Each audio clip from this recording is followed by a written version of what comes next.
Hi, thanks for watching. Okay, so this will be part two of my videos on the conflict between Israel and Hamas, the current crisis in Gaza.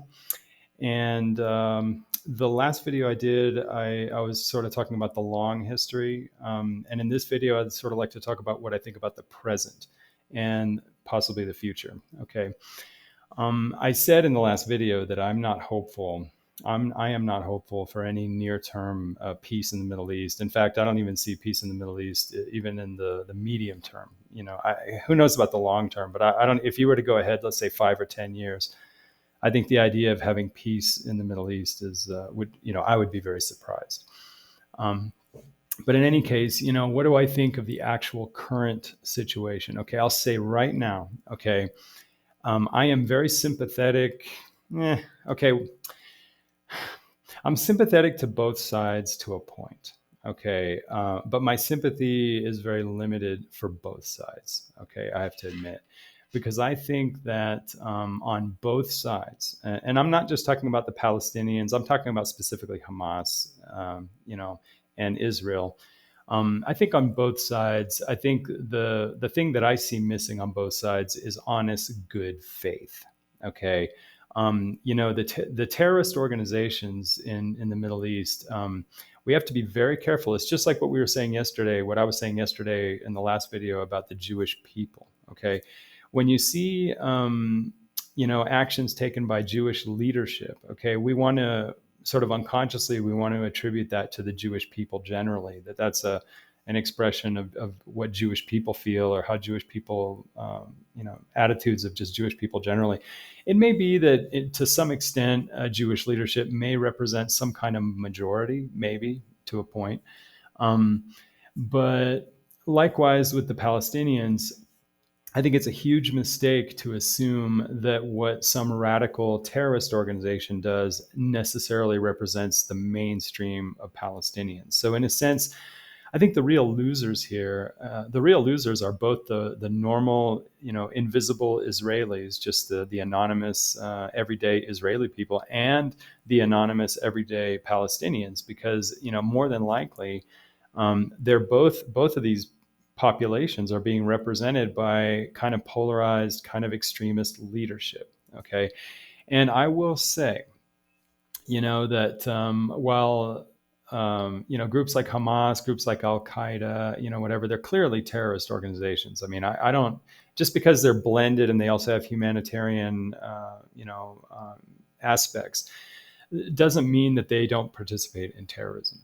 Okay, and I think on some level, Israel is very crafty. Israel is very, very careful about how they present to the world, and they kind of watch their image, and they're very delicate about how they do their military stuff.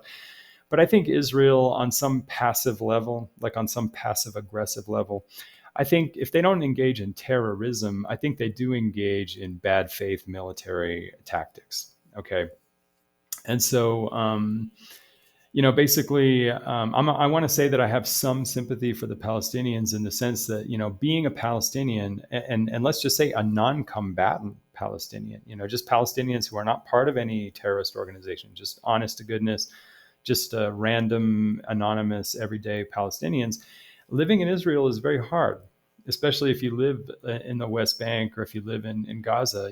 Basically Israel has designed it to be so really unlivable, so uncomfortable. Basically, as far as Israel is concerned, they'd be happy if they just left. And so I think we can't even begin this conversation without addressing the fact that Israel does operate on some level less than what I would call good faith, in whole good faith. Now, granted, it is, how is a country like Israel logistically? How are they going to select which Palestinians are affiliated with terrorism, which Palestinians are not? So I understand there are logistical issues. So on some level, we can say that decades ago, these wars, these I'm going to say these terrorist resistance wars have been going on, on and off for decades.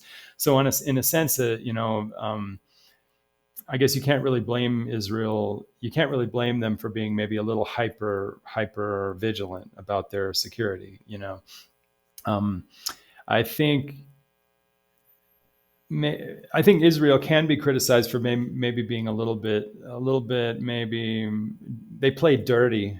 They do play dirty militarily because, in the interest of being hyper vigilant, I think they do take every opportunity when they have the opportunity to maybe kill people when they don't have to kill people.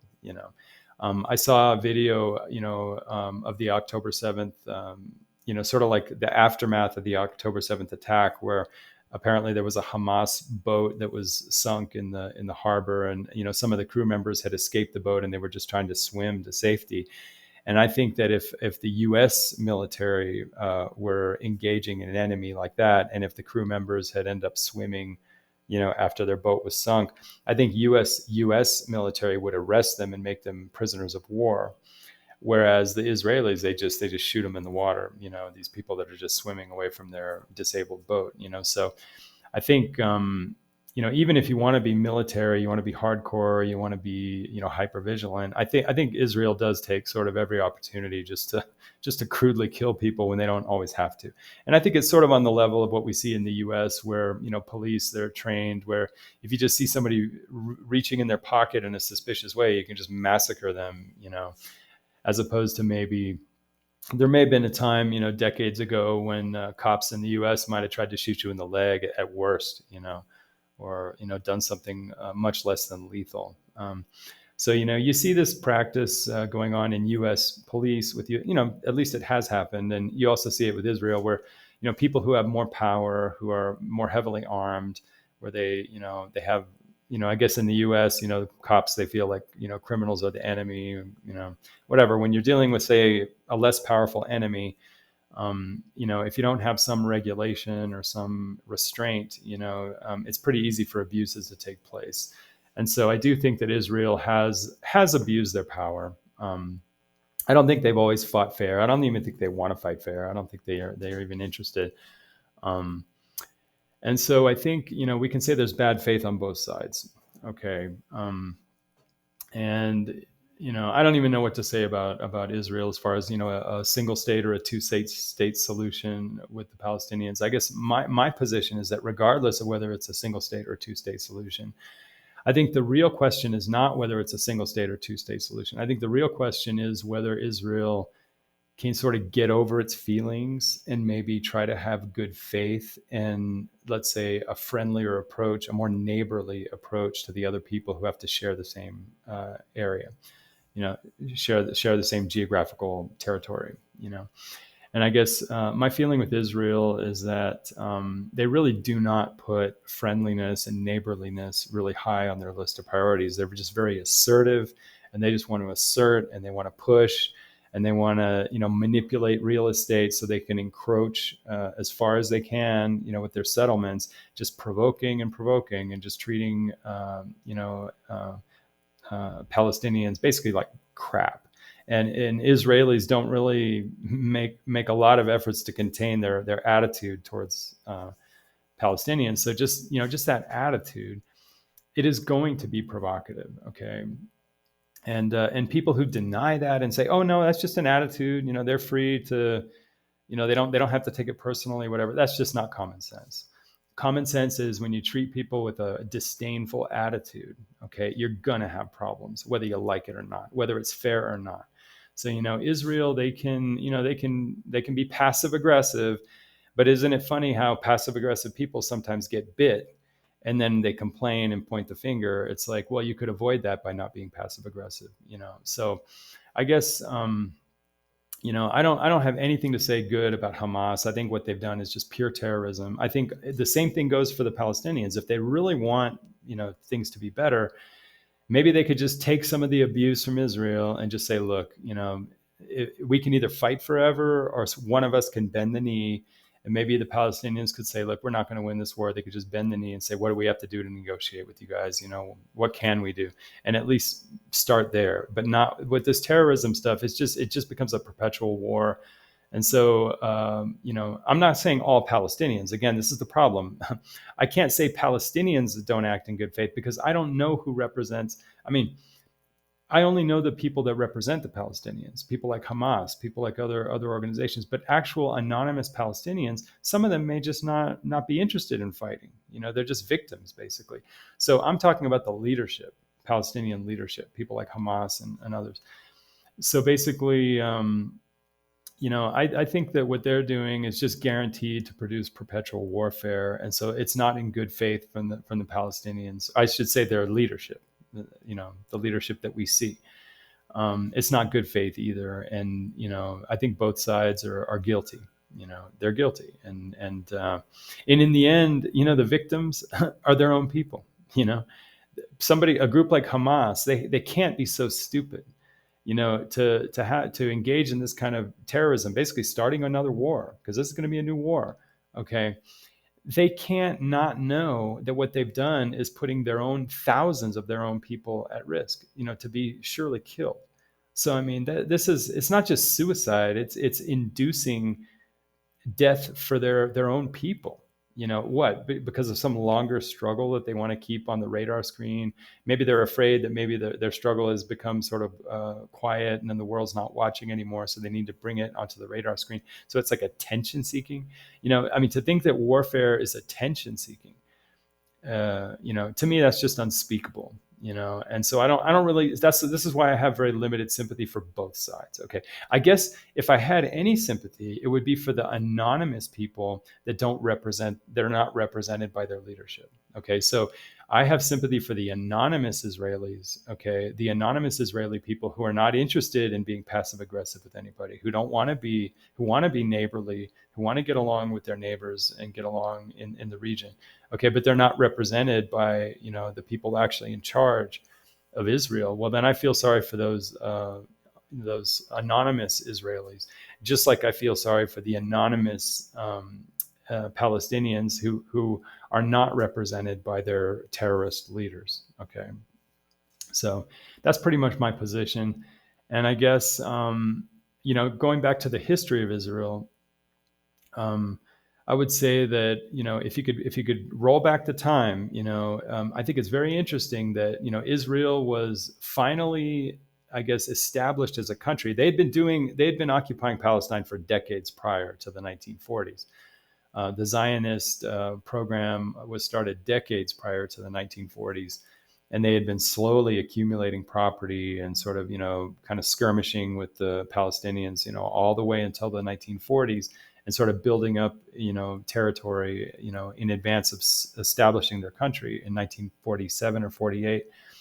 Um, and so I think it's just interesting to me that at that time in the late 1940s, right after the Holocaust, okay, right after the Jewish people had been the victims of a terrible racist atrocity, okay, well, and we've learned the lesson, and the lesson is that, it's an illusion. It's like a magic trick, because you're the victim of the worst racial atrocity. Okay. And because maybe as a people, the Jewish people maybe stand for, let's say, not being racist or whatever, that's what they stand for. And they're also victims of a terrible racist atrocity. But we've seen, that there are still human beings. Okay. And all human beings can be racist. All human beings can be ethnocentric. Okay. All human beings can be xenophobic and unfair to people that are outside their protected favorite, whatever, inside their own ethnicity. And so bigotry, can arise even in people who have been the victims of bigotry. Okay. And so just because Jewish people have been the victims of bigotry, okay. And again, I'm not talking about all Jewish people. Again, unfortunately, when we see these actions taking place politically and militarily, they're taken by sort of the leadership, not necessarily by individuals. Okay, so of course there are nice, honest to goodness, wonderful, good faith Jewish people, but I'm talking about their leadership, the leadership that we've seen over the decades. And so, we see how, even though the Jewish people have been the victims of terrible racist bigotry, racist, bigoted atrocities, they themselves can also be racist. They themselves can also be bigoted, and they can act in bad faith. And in a sense, I think, how would I say this? I think really, I'm not really affected by this. I'm lucky that I don't live in the Middle East. Okay. But in a sense, I don't think Israeli people should take my words as being much of a criticism. Okay. Because in a sense, the way they've acted, the way Israeli leadership has acted, the real victims are their own people. Okay. Because how many Israelis have had to pay the price, not just necessarily being killed, but just living under so much paranoia, for all these decades. Even if you're not personally affected by rocket attacks or whatever, they have to spend so much money on security, and life in Israel is so complicated by all the security and the security measures, you know, and so they add more complication for their own people. Okay, because they don't know how to be, and it hasn't occurred to them since the beginning to at least try to be more neighborly and friendlier and have a better outlook towards people that are not of their own ethnicity. Okay, so in a sense, they sort of planted the seeds. Israel started off as, established as the idea of a homeland for Jews, but also necessarily kind of a bigoted, racist concept for a country. Sort of a ethno nationalism. You know, and so basically, and even if you wanted to be an ethno state, okay, you could still do it in a friendlier way. Okay, so the fact that Israel hasn't put a high priority on being friendlier, being more neighborly, more concerned about getting along with people that have to occupy the same area, same territory, same region. Okay, because they haven't put a higher priority on getting along. All right. In the end, what they've done is they've hurt their own people. Okay. Not to mention hurting the Palestinians. So even if you want to take the Palestinians out of the equation, is the Israeli sort of attitude, sort of the basic attitude that sort of has sort of infused their their uh, their their political posture in Israel, that has actually injured Israeli people. Okay, so Israeli people are the victims of this. I'm sorry, my neighbors have dogs. It's really difficult for me. Anyway, um, sorry. Anyway, so wow, this is if it continues like this, I may have to stop the video. Sorry. Anyway, but so I do. So I really do think that Israel is responsible to a very large degree. I think their policy, their basic policy, and their attitude in their Zionism, basically putting such a low priority on getting along with neighboring people, with neighboring countries, with Palestinians, just putting such a low priority on getting along. I think in the end that has actually hurt a lot of Israeli people. Okay, but let's try to analyze. Well, maybe why would that take place? Maybe subconsciously, maybe like a lot of human beings, maybe the Israelis that have sort of started this policy, this kind of policy of kind of like, I want to say, not really caring too much about getting along with neighbors, basically that sort of unneighborly sort of attitude. Okay. Um, Maybe that is similar to like cluster B people. People have cluster B personality disorders where some people are just chronically very conflictive. They just live. Sorry, they just live with a very conflictive attitude towards others. Okay, and maybe subconsciously. Sorry, God, I apologize. I, I, I don't have time to redo these videos, so God, this is horrible. Anyway, but maybe the psychology of being very conflictive, maybe that psychology is in a way attention seeking. In other words, maybe deep down inside, the Israelis who are responsible for the Zionism as we know it today, maybe those Israelis, maybe there's I'm sorry, it's impossible. Terrible. Anyway, maybe those Israelis, their attitude was that, subconsciously, they probably felt that if their conflict wasn't on the map, if their predicament wasn't on the map, on the radar for the whole world to have attention, maybe they'd feel like they would be sort of isolated. So maybe in a way, they've sort of had unconsciously a very hostile attitude towards their neighbors, because maybe in a sense they sort of want a lot of fireworks. They want a lot of warfare because that'll bring a lot of attention to their cause. Okay. So it would be terrible to me to think that a lot of Israelis have had to die, their own people have had to die because they like a more attention seeking approach. In other words, they want to be, they want to earn the attention of the world, basically. And to think that maybe an attention seeking psychology, the price of that is their own people have to die. That to me is pretty amazing. And I think to some extent, maybe Arabs suffer from the same problem, which is that maybe, like, for example, if you're Hamas, you're never going to win a war against Israel. So they're not trying to win anything. So when they do these terrorist acts, they're not trying to win anything. They're just going to kill their own people. Their own people are ended up getting killed in retaliation. Okay, so why do they do these things? I think it's also attention seeking, to bring attention to their struggle, to bring attention to their resistance, basically. Anybody who tolerated those dogs, God, I respect you so much for not turning off this video. I know most people must have shut this. I don't have time to do. I work full time. I work on the weekends. I barely have time to do crappy video. I respect you if you stayed through those dogs. But in any case, bottom line is. What I'm concerned about as a cluster B person, somebody who understands cluster B, okay, and the twistedness, I think, of cluster B, is I think sometimes people who are very conflictive, okay, I think the instinct towards very notorious conflict, I think, is an instinct fundamentally to get a lot of attention to your cause, okay?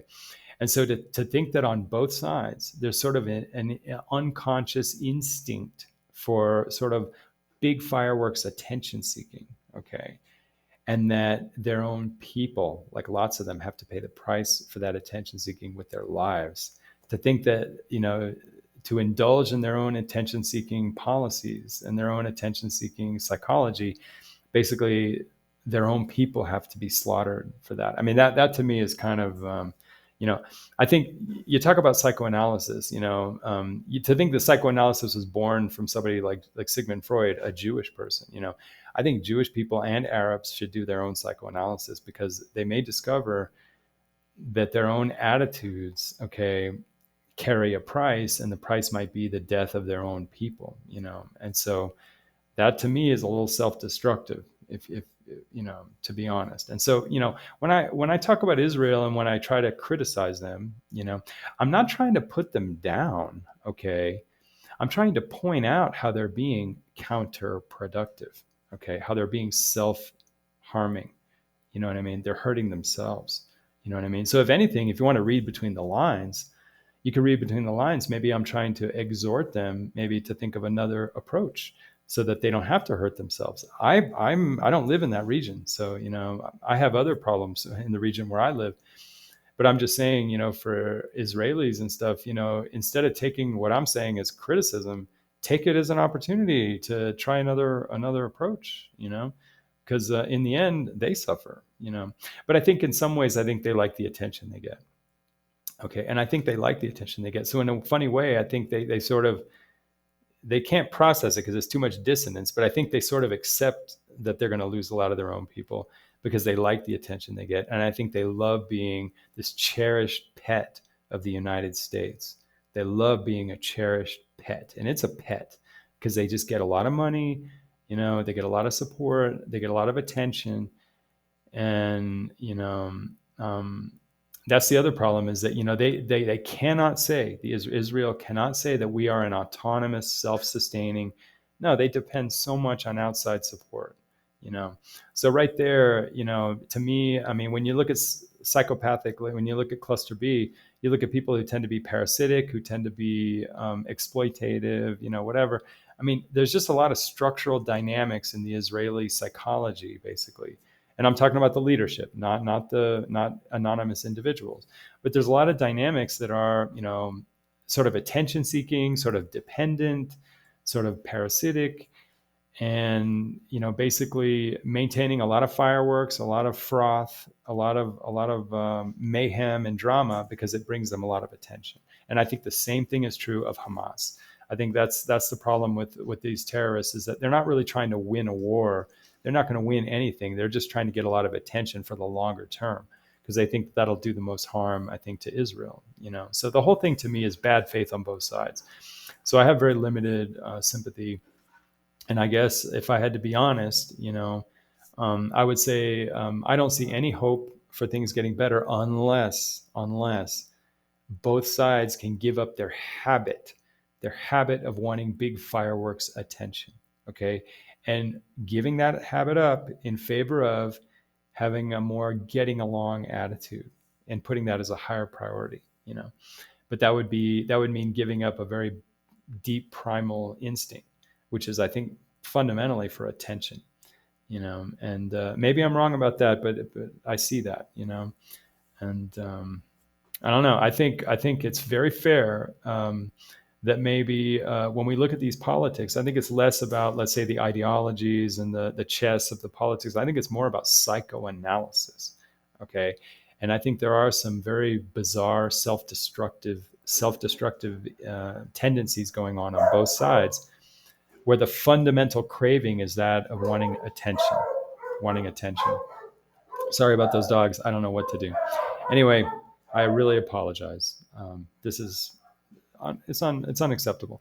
Anyway, thank you for watching, and appreciate anybody who could watch this. Talk to you later.